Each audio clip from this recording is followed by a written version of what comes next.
Hello all, this is Michael Gandy again. We wanted to put together a short video for all of our current users to walk you briefly through some of the new awesome features we've just released to you and to kind of help you navigate the platform. Most of the mechanics are the same, but we do have some new areas, some new sandboxes for you to play in that we want to show off to you and show you how to take advantage. So we will have some detailed videos regarding these new sections available shortly in the Learning Center. But this, if you're a current user like you are, this should be an easy rundown to showcase some of the new features that we've added because you already know how to use the system. Simple fact of the matter is modeling is tough for some people, takes a certain level of engagement. So what we did on the adjustment front is we added in a basic statistics page for variables for adjustment support, where we provide you with 7 statistical methods that can render up to 25 results per variable with no modeling required. These are single line variable analysis, so there's no collinearity issues or interrelation. So these are just load your data and you're going to get a bunch of numbers flying up to you that you get to pick. Another interesting part we've added feature is subject details area. This is a twofold area. First of all, it provides you with an area to enter your subject details, which we'll go over briefly. And also it provides you with a visual review of your data. It shows you the distribution of values of that variable in the data that you've uploaded. You can see where the median size is on livable area, or there's also regression. Single line regression for original least squares for different variables that are automatically in there as well. Then we've added a market analysis section, which is I think over 40 different graphing options are possible, completely customizable with your styles, roll-ups, different time periods, you name it. We've got the best out there. And then of course the fourth, without much fanfare, is a completely awesome 1004MC form. And if you're doing a condo, like we all like to do, no second upload required for your condo. We have a query tool in there that we'll go through really quick and show you. But let's get going right now. Again, just like normal, you're going to define your market area, put in some parameters. Typically, we expect that you're uploading competitive data, more of your 1004MC type information. And I define this area. So, of course, you know the process. You export the data, tab delimited, include your column headers, make sure it's in your pairs format. So let's go create a new analysis. We'll just go ahead and do this, a new features video. Put in your normal information like you normally do, type of property, effective date. Same rule applies. Enter your data screen. Upload your information. And of course, this is a common screen that you've seen. The data's tabled and indexed. Now here though, you'll see that the hyperlink now says subject details.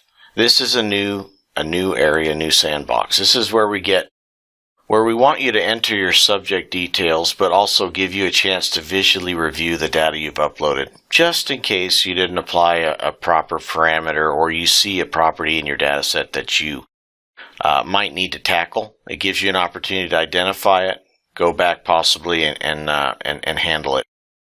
But over here, you can see that there's in any variable, underneath there's a subject value box. That is where you enter your subject information. We want you to enter that information all the way through. As you can see, this is just a visual review of data, the distribution of the histogram of values for livable area in your data set that you've uploaded. For example, on this high candle, you can see that there's 22 properties between 1,700 and, let's say, 7 square feet to 1,725. Now over here to your right, you have a scatter plot that is actually a regression scatter plot, OLS, linear least squares, linear regression. This again shows the layout of the values in the data set of properties that you've uploaded. X, of course, is the livable area. Y is the sales price. And it also gives you the output for that variable on a single analysis under linear regression. So again, this is a way that you can review all your data. If you see anything that you might not have applied a filter, you do have some filtering options that you can start to carve out the data. Typically, if you've loaded a 1004MC type of a data set, you're going to be fine. But you can also see kind of the regression outputs quickly if you see something that is something not significant. You certainly can just delete that variable to get it out of your face, or you can certainly add a variable. And of course, after you're done with this process, you just want to click Save. So now we're going to take you to another new sandbox for you called the Market Analysis section. What we've done here is we've created the most robust customizable graph section and the 1004MC, which I'll show you in a second. But these are completely customizable. For example, when you first use this, we allow you to select any number of graphing options that you want. I'll get that out of here for now. And once you can move these to the organization and layout that you like. And once you have set these up in the format you want with the data points you like to see consistently, all you have to do is click Save as Default and then Save. And then every time you load data, it will automatically bring it up in the method that you would set the format. But just to give you an idea, if you click into any one of the graphs, you can include the regression equation, you can remove the trend line, you can change the statistic, average, median, whatever you would like, the style, columns, area, well, whatever, this is kind of customize it to fit the way you want. You can choose scatter. Now, if you choose scatter in a statistic-based method, just remember it's going to only display the scatter of the data points of that statistic that you've selected, not a true scatter plot in the actual. Again, you want roll-ups. You want it monthly. You want to view it in every 2 months. Maybe a smaller set of data. You want to look at quarterly trends. All those options are available. Just like you also have the period of data. This allows you to put in up to 15 years. I mean, many years as you want. And we have 10 years as a selection.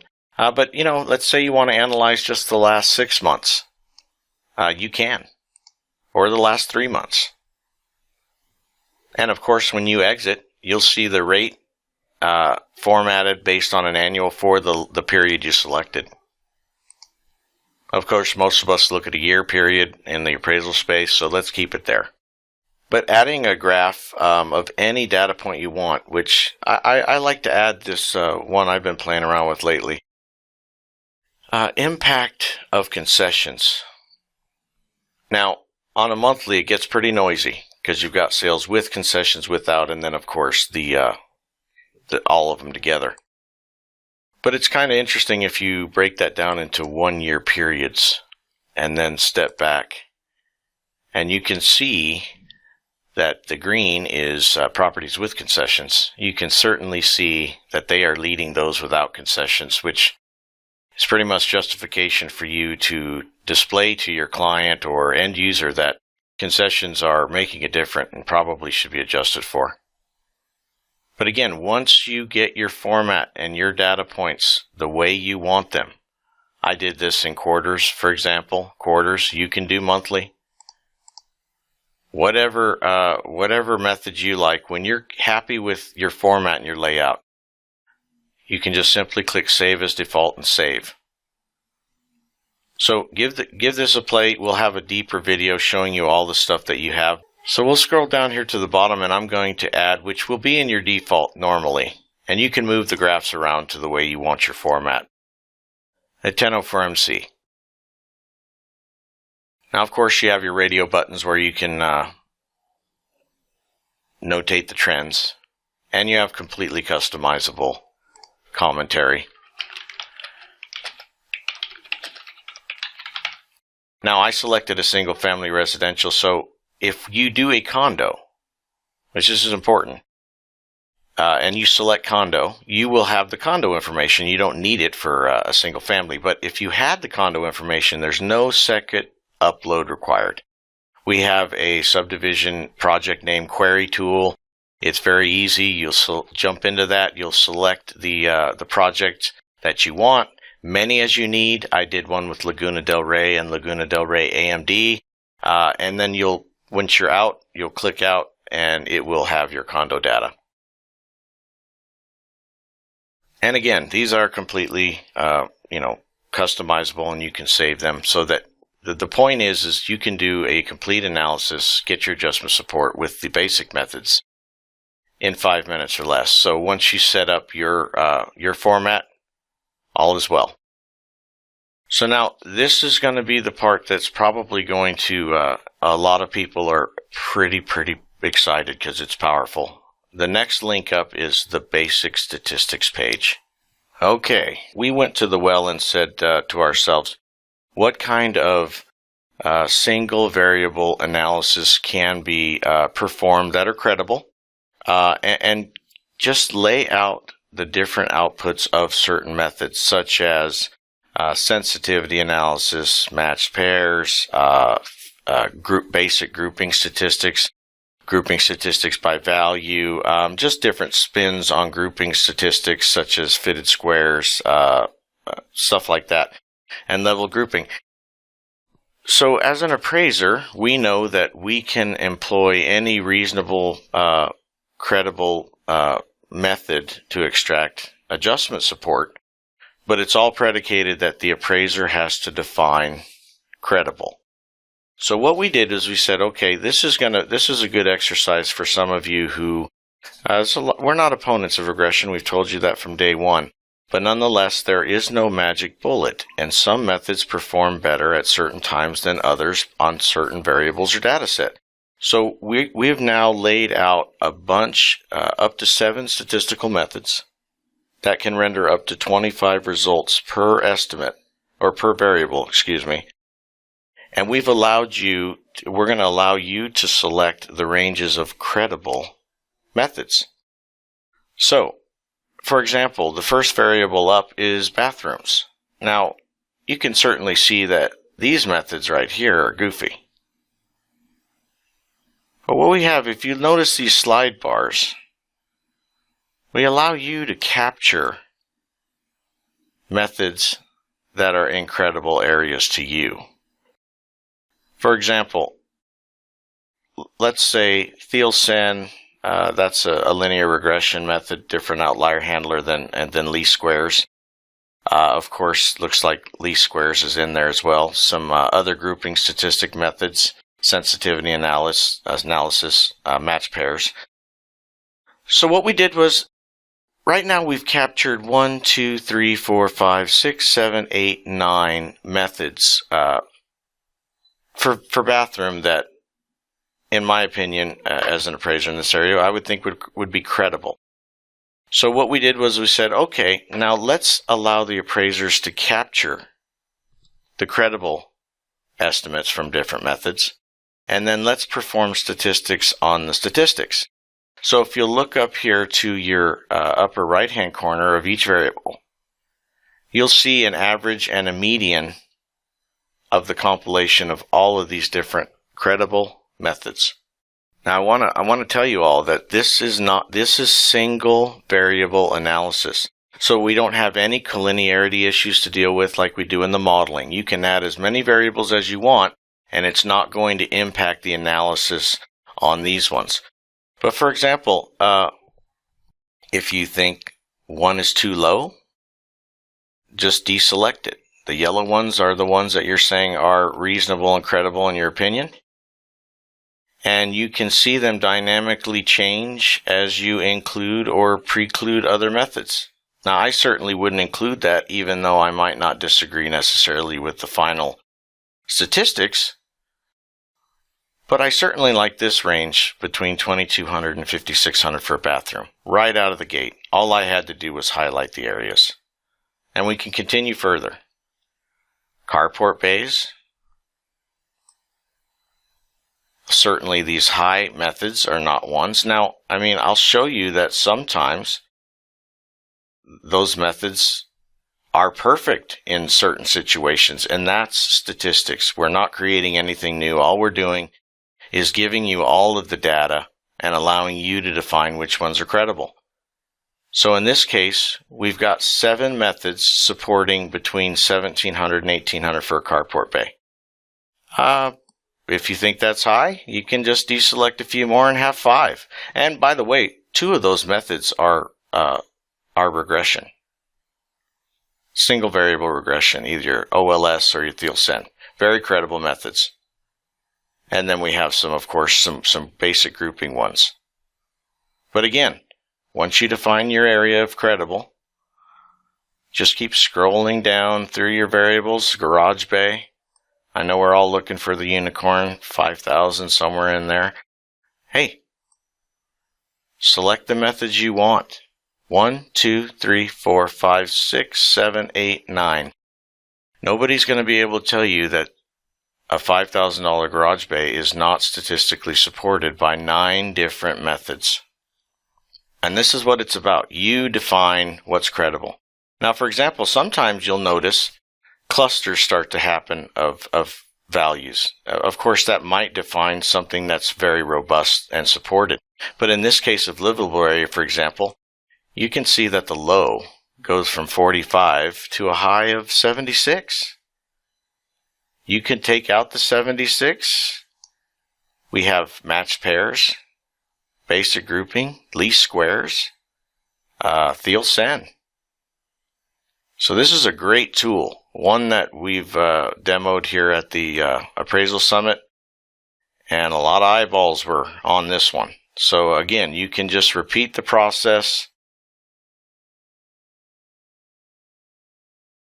being cognizant of what ranges you're establishing.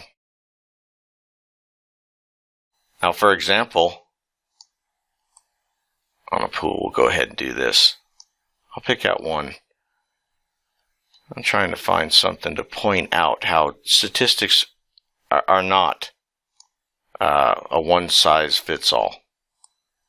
And there's nothing wrong with this, because at the end of the day, you as the professional have to validate what's credible. Now, in this one, you can see that I selected an area where there's a lot of clusters. And sometimes that might be a good indicator that, a lot of stuff is firing off in a certain range. But again, we're still running statistics on the statistics. And we're going to give you a validation page to communicate to your end user, showing them all of the methods that went into supporting the number you assign. Not that range. You're still going to get to assign your number.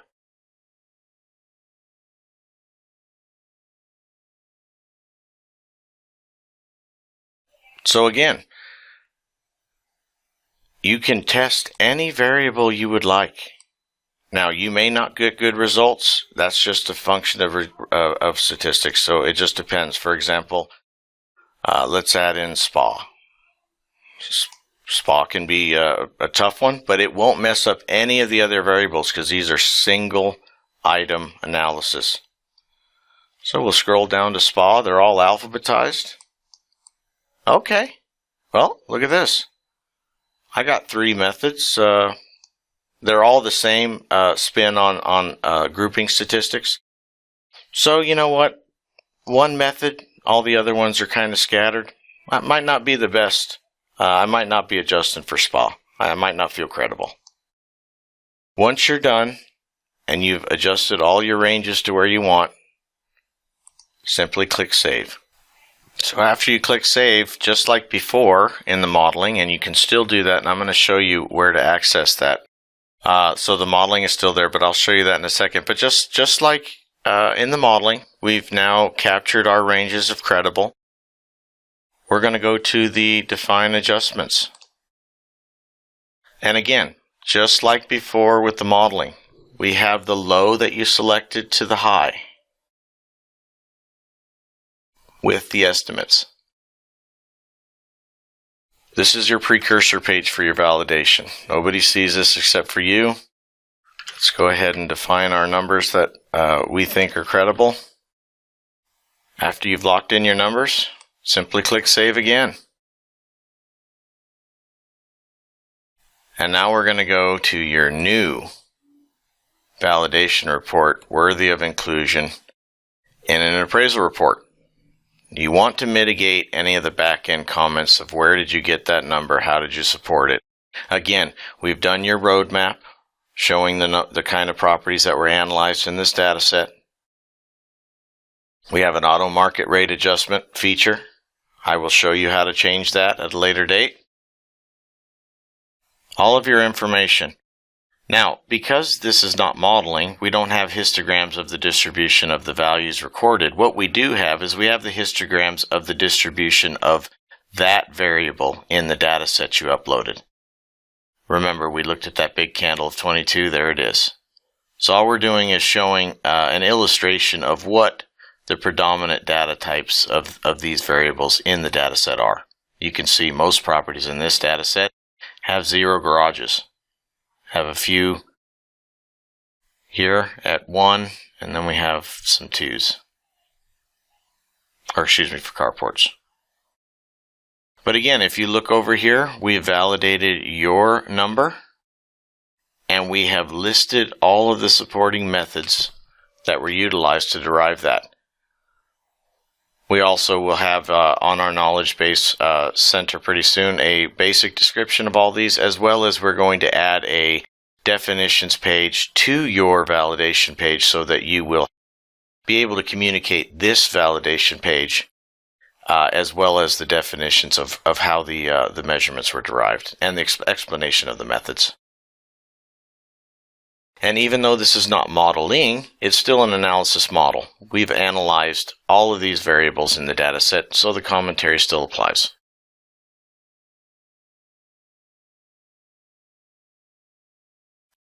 Now, those of you who are, like myself, still fans of the modeling itself, I want to show, so we tried to streamline the process because the majority of users struggle. So what we did is we tried to leapfrog to go right to the basics for those users. If you would like to access the modeling still, which I certainly will, you want to click the UR here and go to the name of the file name, and it will take you to the checkmark screen that you're used to seeing with all the new features.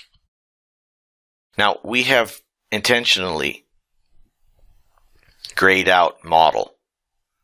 But you can access it just simply by clicking in there and accessing the model. So just like before, if you would prefer to do the multivariate modeling, which in my opinion is typically the most robust because of the correlation and interrelational aspect of all the variables, it's still here, and you can still get a validation report from it. Matter of factly, we give you the option, if you do the model, that you can include both the analysis model results and the basic statistics. So you can actually augment your model results with some supportive basic statistics results as well. And if you were to do the modeling, of course, you would just go to the Define Adjustments page and repeat the process to get your validation page. So I'm going to go back now to the checkmark screen. So here is, we have some report options for you. The first report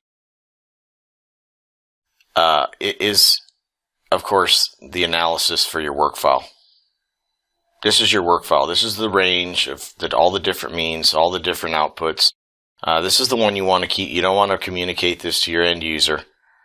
And you can tell it's a little sizing is difficult because sometimes, for example, short sale picks up quite a few methods, whereas some methods we selected were a lot less.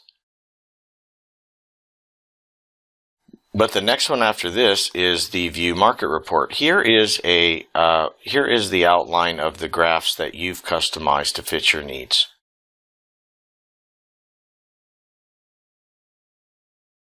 Now, when you have that, what we recommend is using Chrome, of course, and if you have the FireShot screenshot tool, capture the selection and save as a PDF. This will allow you to highlight for inclusion in your report, your graph supports.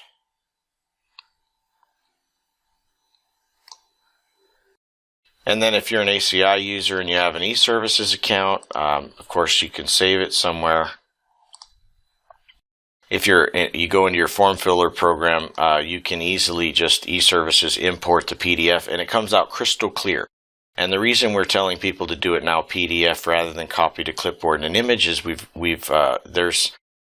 form fillers have some basic color pattern schemes in their foundation, which diffuses some of the colors and actually gives a blurry view. The PDFs come out crystal clear. And this is important stuff. I mean, now you can communicate the exact rate to your clients or any pertinent information. And then, of course, the last one is your 1004MC results. In this situation, you probably just want to print it out in PDF so that you can copy the information if you don't have another service at present. We're not integrated yet with any of the form fillers. You can always feel free to call them and tell them to integrate with us. And we'll keep on the path to do that. So if you want to reformat the commentary the way you want for future use every time, go ahead and edit each portion that you want, highlight the field, copy it, and then before we get off this, I want to take you to where you can set that up. So you would hover over the account, go to Profile, and then of course go to Edit Profile. And you'll see a Remarks Templates section. And right here, if you paste that data in the field that you want to format, of course you could change the language. Comparable sales, whatever you want, and you can see how the data statistics are picked up. This is the code right here, so you can go through and kind of see the format and change it to the way you want. And if you do want to change that, format it to come out the same way every time with your language, all you would have to do is after you've formatted it, just click the Override System Remarks Template in all the fields that you have changed or one, and then you would click Save. Now that will every time you do a 1004MC, it will go ahead and change the format of the commentary so that you don't have to do it over and over again. But since we're here, and I know I want to get you off real quick to start playing with these new tools, I just want you to visit the Preferences portion of the Edit Profile with me. Of course, this is where you should have set up your MLS default so that you don't have to drop down every time. You can set your if you want to do the modeling portion, which I do, and I always use trim 2.5, but not always. I shouldn't say that. Sometimes I use standard dev, but you can set this up if you're going to do the modeling so that you don't have to continually drop down set those. But right here on preferred variable removal, this is important. Just check all three of these for right now. Now, remove variables with no variations. That means any invariant type of variable. If you have all 2-car garages, for example, in your data set, well, it's not going to automatically populate with a garage to solve for because you have all 2-car garages. The data is not going to be available. And, variables with no values, things like that. Just settings that we recommend. And then, of course, for your auto market rate, we have an auto market rate calculated on the statistics that you choose. So right now you can see that this account is set with the median, which you could change that to average, any other less common ones. But also median what? Median sales price per square foot is always a more robust indicator to me. But if you want to go off of sales price, you certainly can change that. And then auto market rate threshold. This signifies a percent base where you say as an appraiser, if it falls within this as a percentage, that's negligible and you don't need to apply market rates adjustments to the comparables prior to extracting out the adjustments. That's totally up to you. That could be 1% negligible, 2% what I have here, could be 3%. And that means if the market's gone up on an annualized rate 3% for the year or down 3%, that you think that's negligible and don't apply market rates prior to extracting the adjustments. If you want to include pendings or contingents or both, you certainly can mark them. And then when you're done with all of your settings, just click Save. And it will run like that going forward without you having to change it every time. So we look forward to hearing your feedback on you guys playing with some of the new tools. We're really excited about them. We worked hard on them, and we give you the freedom and the power. So this you're our first basket of users. So hey, enjoy the new features, and we'll keep forging ahead doing better stuff in the future for you too. Thank you.